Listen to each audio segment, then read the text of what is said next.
যাই হোক আজকের ভিডিও রক্তকরবী।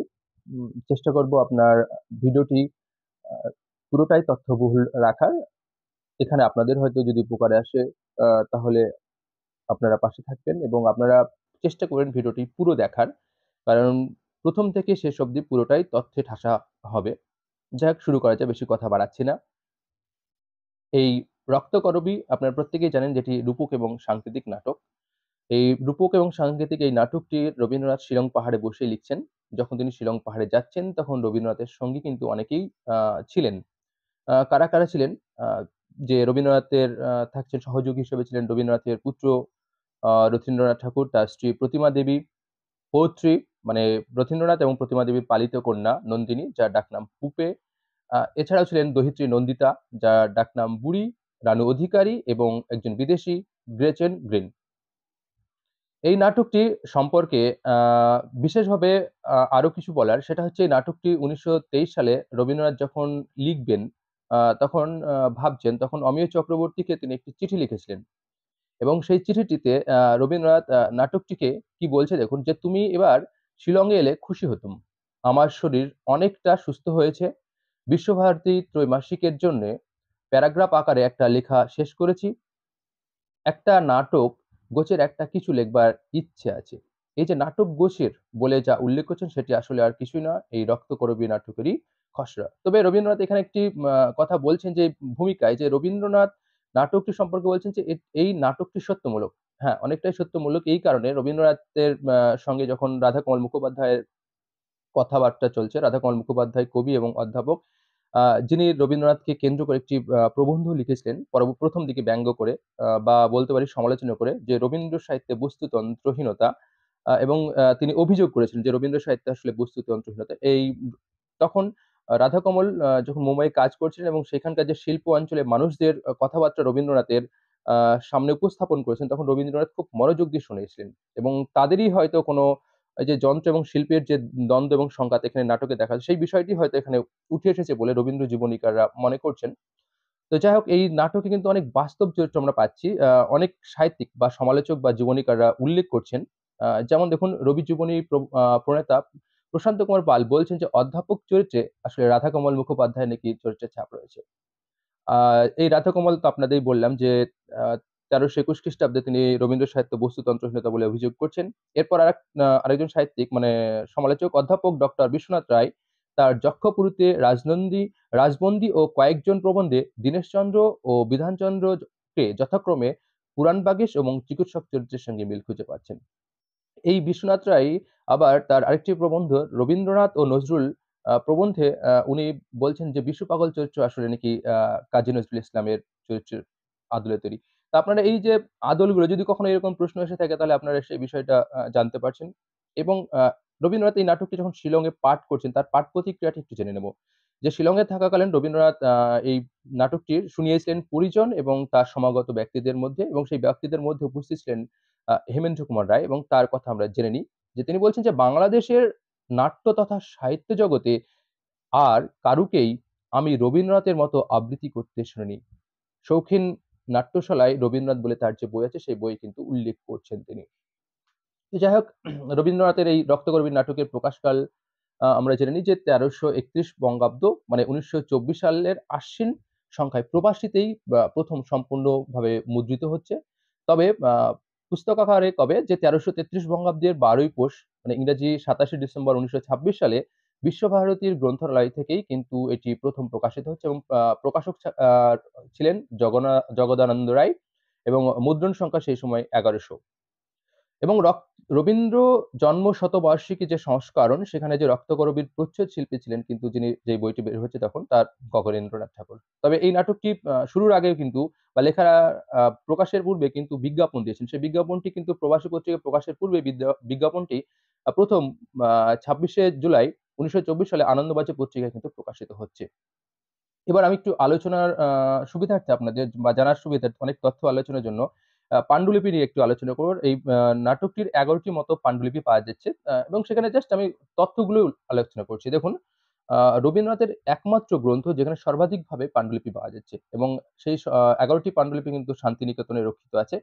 ১ম পান্ডুলিপি কার হাতে লেখা? যে রানু অধিকারীর হস্তাক্ষরে লেখা। দ্বিতীয় পাণ্ডুলিপিটি কালিতে সুধেন্দু রঞ্জন রায়ের হস্তক্ষেপ পাওয়া যাচ্ছে। তৃতীয় পাণ্ডুলিপি এখানে রবীন্দ্রনাথ হাতের লেখাই পাওয়া যাচ্ছে এবং মূল মলাটের প্রথম পৃষ্ঠায় কিন্তু নন্দিনী 1 এই নামটি পাওয়া যাচ্ছে। তাহলে প্রথম গুলোয় কিন্তু কোনো নাটকটি কোনো নাম ছিল না। চতুর্থ পাণ্ডুলিপি সেখানেও রবীন্দ্রনাথের হাতে লেখা পাওয়া যাচ্ছে এবং মূল মলাটের প্রথম পৃষ্ঠায় কিন্তু নাম থাকছে নন্দিনী 2 মানে নন্দিনী 2। এরপর চলে আসি আমরা পঞ্চম পাণ্ডুলিপি, যেখানে রবীন্দ্রনাথের হাতে লেখা। ষষ্ঠতে রবীন্দ্রনাথের হাতে লেখা পাওয়া যাচ্ছে, সপ্তমেও তাই। কিন্তু অষ্টমটি একটু আলাদা। রবীন্দ্রনাথের হাতে লেখা পাওয়া গেলে মূল মলাটের প্রথম পৃষ্ঠায় কিন্তু রক্তকরবী নামটি প্রথম পাওয়া যাচ্ছে। অর্থাৎ এটাই রক্তকরবী নাটকের মানে অষ্টম খসড়া যেটা আমরা বলবো, সেখানেই কিন্তু প্রথম রক্তকরবী নামটি পাওয়া যাচ্ছে। তার পূর্বে কিন্তু রক্তকরবীর নাম পাওয়া যায়নি। দুবার পাওয়া গেছে নন্দিনী 1 এবং নন্দিনী 2। নবম পাণ্ডুলিপিটি কি? যে পাণ্ডুলিপিতে এবং পেন্সিলে রবীন্দ্রনাথের হাতে লেখা পাওয়া যাচ্ছে এবং এই নাটকেও নামটা কিন্তু কোথাও নাটকের নাম ছিল না। রচনা সংলাপ ধর্মী হলেও সংশ্লিষ্ট সংলাপের সঙ্গে পাত্রপাত্রের নামও উল্লেখিত হয়নি। প্রবেশ প্রস্থান কোনো নাট্য নির্দেশও নেই। উল্লেখযোগ্য বিষয় হচ্ছে নাটকের নায়িকার নাম খঞ্জন বা খঞ্জিনী। এখানে কিন্তু কোনো নন্দিনী নয়। দশম পাণ্ডুলিপি এখানে রবীন্দ্রনাথের হাতে নাম পাওয়া যাচ্ছে এবং মূল যে মলাটের প্রথম পৃষ্ঠায় রক্তকরবী নামটি রয়েছে। আর 11তম যে পাণ্ডুলিপি সেখানেও রবীন্দ্রনাথের হস্তক্ষেপ রয়েছে। তবে এখানে একটা জিনিস বলি, দ্বিতীয় যে খসড়া হয়েছিল, দ্বিতীয় খসড়া একটা বিশেষ বৈশিষ্ট্য আছে। সেই বৈশিষ্ট্যগুলো আপনাদের জানা দরকার। যেখানে নায়িকার নাম খঞ্জনির পরিবর্তে প্রথম ব্যবহৃত হচ্ছে কিন্তু নন্দিনী নামটি এবং অল্প সময়ের জন্য আমরা পাচ্ছি সুনন্দা নামটি। এবং নাটকের সূচনায় রবীন্দ্রনাথ কিন্তু নাট্য পরিচয় দিয়ে একটা শিরোনাম উল্লেখ করছেন এবং যুক্ত রয়েছে।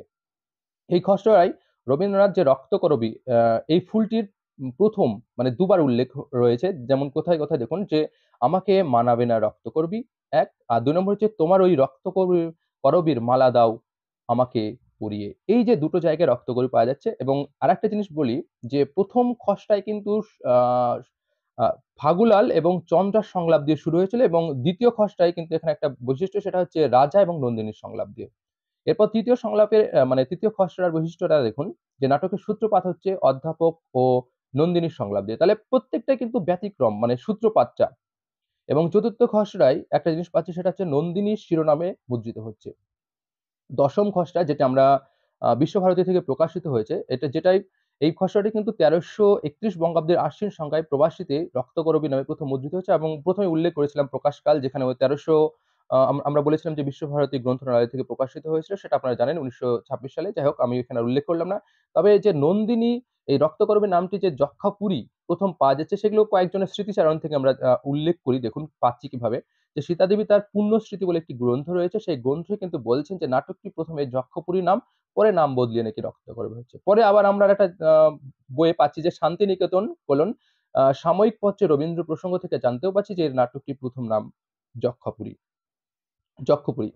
এবং রক্তকরবী নাটকে কিন্তু আমরা 8টি গান পাচ্ছি। তার 8টি গানের মধ্যে কিন্তু আমরা 6টি গানই বিশু পাগলের কণ্ঠে বা বিশুর কণ্ঠে পাচ্ছি আর 2টি নন্দিনীর কণ্ঠে। গানগুলো একবার দেখে নিই। যে প্রথম গান হচ্ছে পোষ তোদের ডাক দিয়েছে আয় রে চলে আয়। এটি নন্দিনীর কণ্ঠে এবং এই গানটি শান্তিনিকেতনেই বসে লেখা এবং এর ছত্র সংখ্যা 14। এরপর হচ্ছে মোর স্বপন তরীর কে তুই নে, দ্বিতীয় গান, এটি কিন্তু বিশু পাগলের গান। তৃতীয় গানটি পাচ্ছি আমরা তোর প্রাণের রস তো শুকিয়ে গেল ভরে ওরে, এর ছত্র সংখ্যা 10 বিশুর কণ্ঠে। চতুর্থ গানটি আমরা পাচ্ছি তোমায় গান শোনাবো তাই তো তোমায় আহ, তোমায় গান শোনাবো তাই তো আমায় জাগিয়ে রাখো। এটি বিশুর গান। এটির 16টি পংক্তি ছত্র রয়েছে এবং শান্তিনিকেতনেই বসে লেখা এবং একটি বিখ্যাত এটা বিষয়, সেটা হচ্ছে এর স্বরলিপিকার কিন্তু ধীরেন্দ্রনাথ ঠাকুর। এরপর 5 নম্বর গান আমরা পাচ্ছি যে ও চাঁদ চোখের জলে লাগলো জোয়ার দুঃখের পারাবারে। এই গানটিও কিন্তু বিশুর কণ্ঠে। 6 নম্বর গান ভালোবাসি ভালোবাসি, ছত্র সংখ্যা 11 এবং এটি নন্দিনীর গান। এবং 7 নম্বর গান যুগে যুগে বুঝিয়ে আমায় চেয়েছিল সে, ছত্র সংখ্যা 10, এটি বিশুর কণ্ঠে গাওয়া এবং এটিও শান্তিনিকেতন থেকে রচিত। লাস্ট গান শেষ ফলনের ফসল এবার কেটে লও বাঁধোয়াটি, এটি বিশুর গান। তাহলে আমরা জানছি যেখানে 8টি গান পাচ্ছি, তার মধ্যে 6টি বিশুর কণ্ঠে।